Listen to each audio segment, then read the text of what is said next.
Hello, I'm a nostalgia critic. I remember it so you don't have to.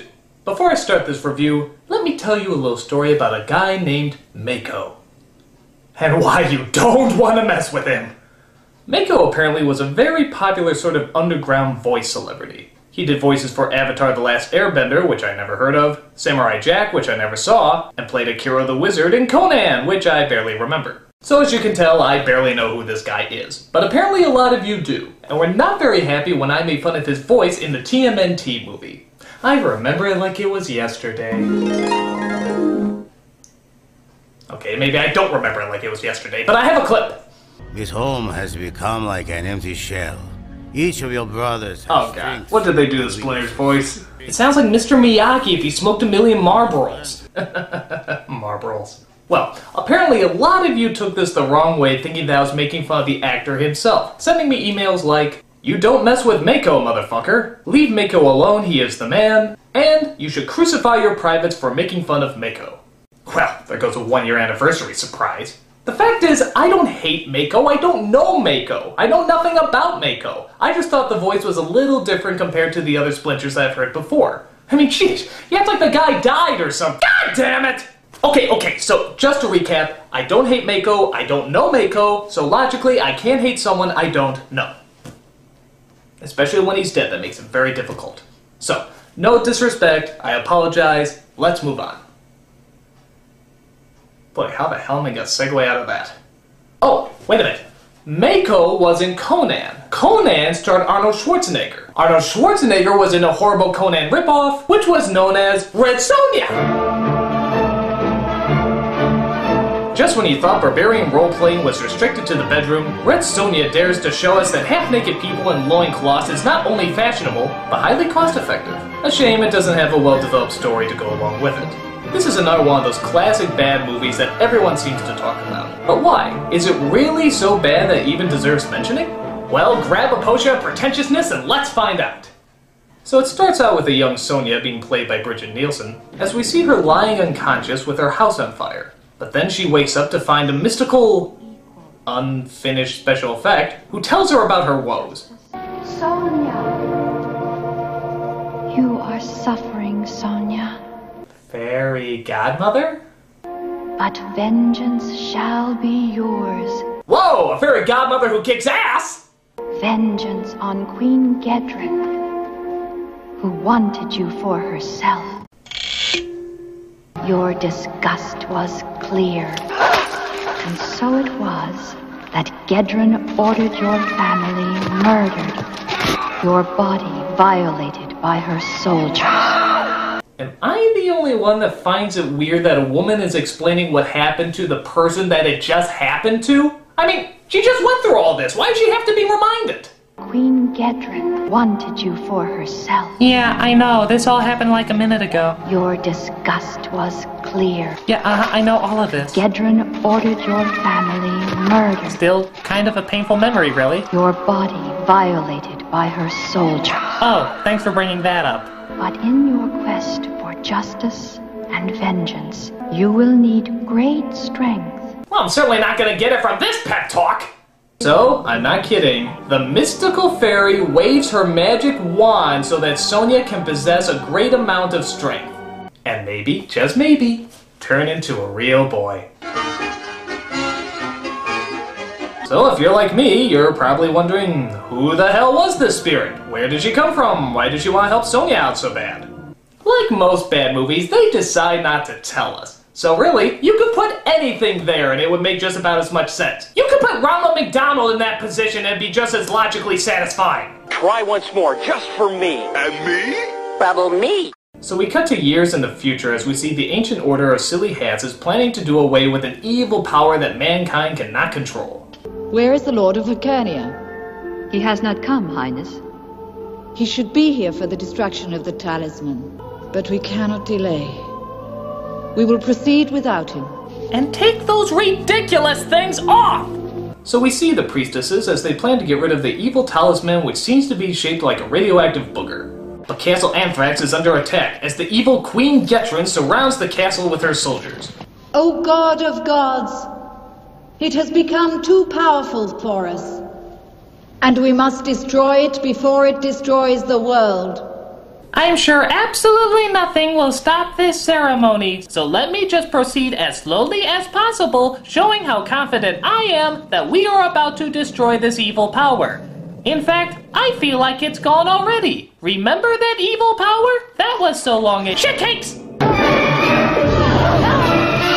So the soldiers enter the castle, killing off all the priestesses, protecting the glowing sour skill.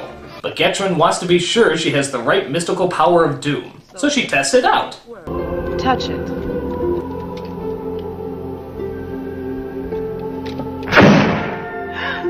My God! It jump cuts people out of existence! Touch it. No! Touch it.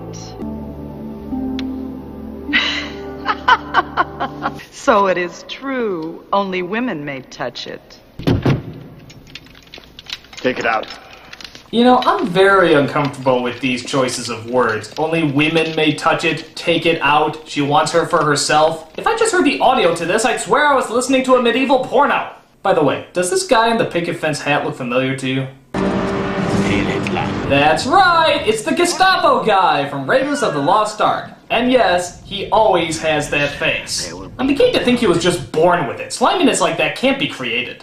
So anyway, one of the women runs away as the soldiers chase her down. But she's suddenly approached by, guess who? Put that cookie down! But unfortunately, the soldiers shoot the woman in the back as Arnold catches her.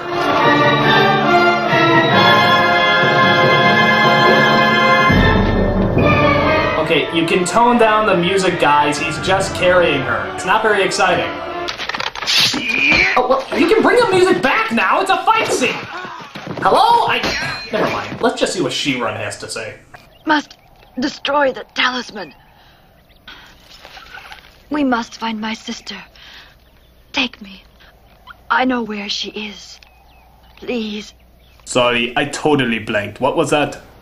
So Arnold is told to find Red Sonja, who lives in the training grounds of... What the hell is that? You have nothing more to learn, Red Sonja. I didn't know Ewoks had geishas.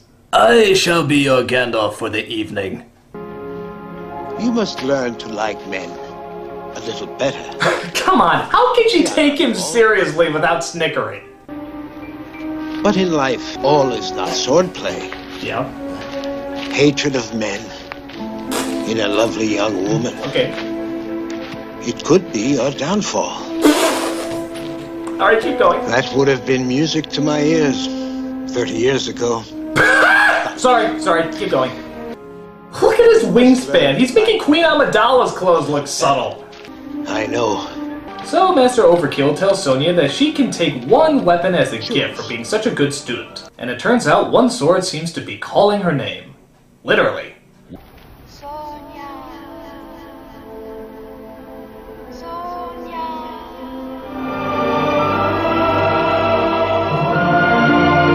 Oh, a singing sword is the ancient mythology of Bugs Bunny cartoons. So Arnold approaches the training grounds through the mystical god taking a dump, as he informs Red Sonja that her sister is dying, and that she only has moments to speak to her. You must destroy the talisman, Sonja. Send it into darkness. Swear that you will. I swear.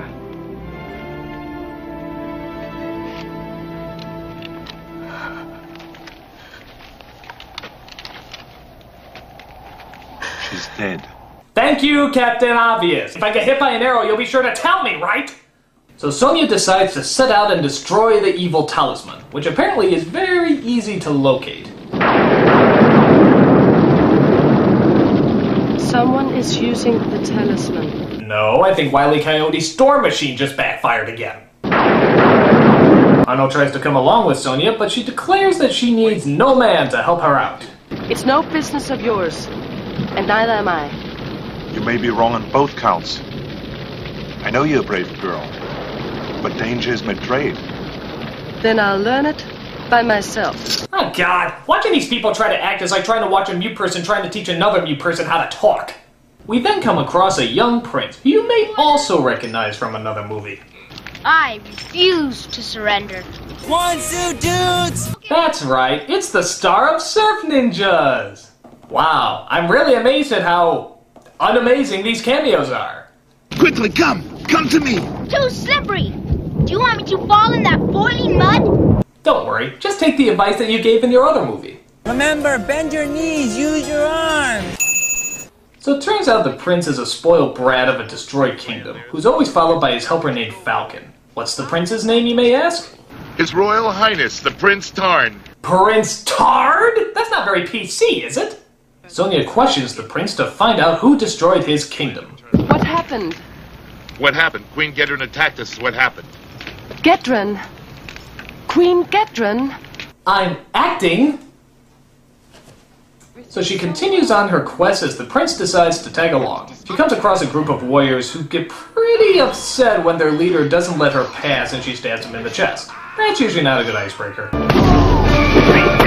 Yeah! But Arnold is there to help her out. Get away, go! What about you? I can hold them! Help me! I cannot hold them!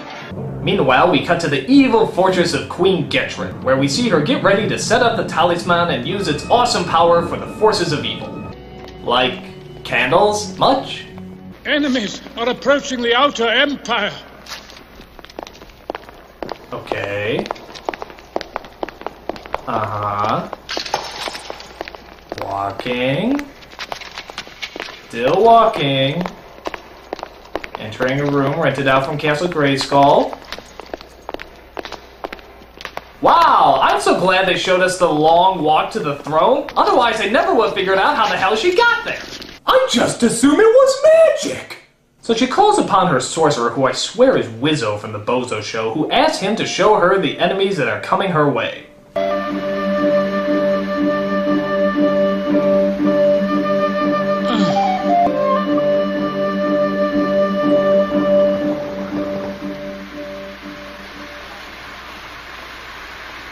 Boy, I've never seen a poorer excuse to have nudity in a film outside of a porno. I mean, what the hell was that? Were they really so desperate for a titty shot that they had to just throw it randomly into the middle of the movie? Are there just no adult theaters in this fantasy world? That girl. Shall I send out a small ambush party? No. We'll wait till they get a little closer. It makes me seem stupider that way. So Sonja finally gets to the boundaries of the evil world. Wow, subtle. It's like home and gardens outside of Mordor. Berkebane, the land of perpetual night. Falcon, proclaim my arrival. Oh, keep quiet. Come on, that Prince of Tards is a better actor than you, and he's only like 5. So they cross the bones of a giant decomposing rhino. Whatever. As Sonja tries to teach the young prince some lesson in manners. I was disarmed by those ruffians the other day. I noticed. So, it needn't be fatal. I am disarmed. Kill me. Come on. Please do! Simple, isn't it? But it's not in the rule book. You see, fencing and fighting are 2 different things. As well as acting and looking pretty. After the prince finally asks nicely, Sonja agrees to teach him in the art of self-defense. You were disarmed because you hold the hilt too tight. Grip gently. See? Gently, I see. Like this? Your Highness learns fast. So they move on to the next level, location, where they discover a monster that's lurking in the water. Oh God, is that fake? Come on, I've seen better effects from the octopus in the Popeye movie. As hope looks bleak against this mechanical sock puppet, we get a visit from an old familiar face. Hello, I'm stealing this movie! So Arnold jumps into the water and tries to save the day.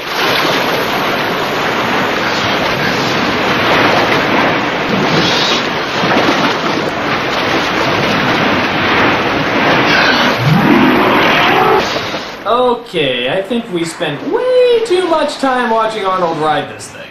I don't even think he's really fighting it. I think he's just enjoying the ride. I can't kill it, it's a machine! Oh yeah, because they always have robotic mechanical machines in barbaric times. Where'd they get that thing made? Ye old Radio Shack? Sonja, we have to blind it! It's our only chance! Yes, because as we all know, robots see out of their eyes. What sense does that make? Does it also scream like a banshee if you nail it in the mechanical groin? I mean, why build it that way? So they escape the monster and continue on their quest. But Arnold's sword is extending for Sonja as we partake in a love scene which I like to call Love in the Dueling Accents. No man may have me unless he has beaten me in a fair fight. So, the only man that can have you is one who has tried to kill you. That's logic. Hey, Arnold's pointing out the plot holes.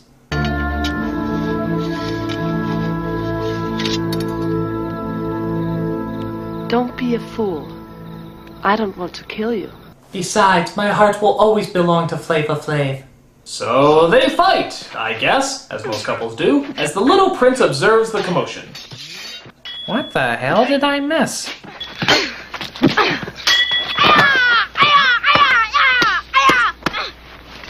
I will eat you, child! Tonight I dine on Chinese!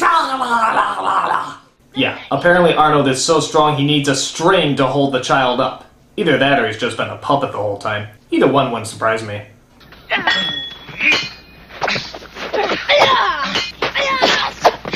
Man, even the kids' choreography is better than those two. They should have made the movie about that pipsqueak.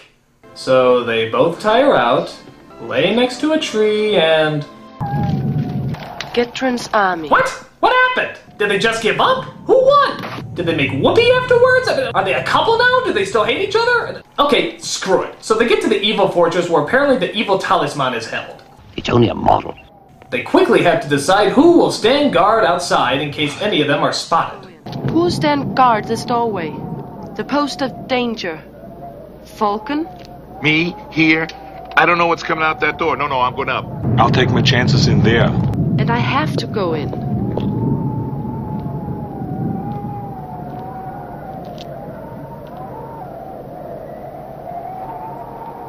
It's you dork! Get a fucking head!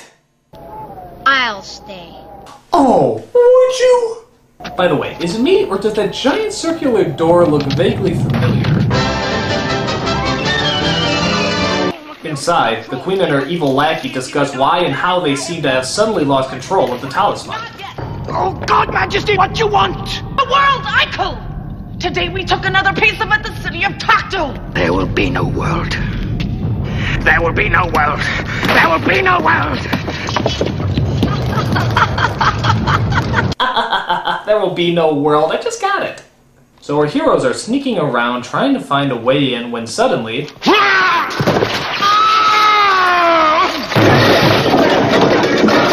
Oh hey! Someone just slid down the trapdoor from the outside and into the dining room. Why do we install that again? So our heroes fight off the soldiers as we see our young prince duke it out with Gestapo slimy.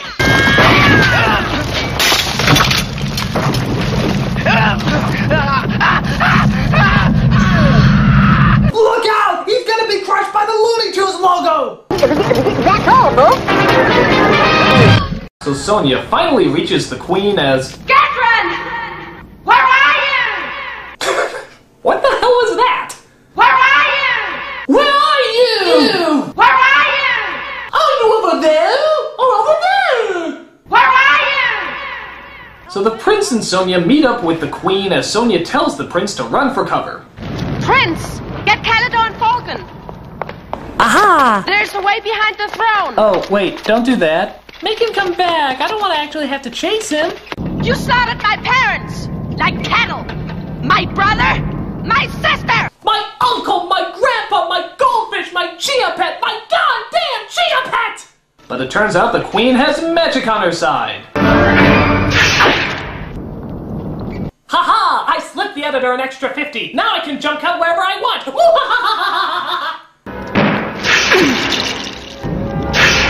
Okay, seriously, knock it off. It's not a good effect. Jeez, this woman teleports more than Ganon from The Legend of Zelda. But it turns out the wizard is also getting his stripes. Uh-oh, she spotted me. I guess I should stab her again. I guess I should stab her again. I guess I should stab her again. I guess I should stab her. Okay, what is with these morons? Do you have short-term memory loss? Now I'll never lead the Grand March. So they enter into the candle room where they have their big final battle. Huh, how strangely anticlimactic. Goodbye! Remember me as a horrible blue screen effect! And take your jawbreaker with you! So our heroes have to escape the fortress before it all comes crumbling down. I can't get through! Damn my large heaving breasts! I especially love this scene where Arnold holds up the falling rubble so that they can pass. But look after it falls. You can hopscotch over that! Quick! Run away from... nothing! So the queen is destroyed, the prince is still a brat, and our two actors can't act and they all live happily ever after. So, was this film really as bad as some people make it out to be? Reportedly, Arnold Schwarzenegger used to joke that he would torture people by showing this movie over and over and over. So, is it really that bad? Well, it's definitely bad, but certainly not the worst. In my opinion, Arnold has certainly made much worse films, so I don't really get why this one's so special. But I can't lie, it is definitely a bad movie. And when your actress playing the main character who looks like this is married to someone who looks like this, yeah, you're gonna be in deep fucking trouble. I'm the Nostalgia Critic. I remember it so you don't have to.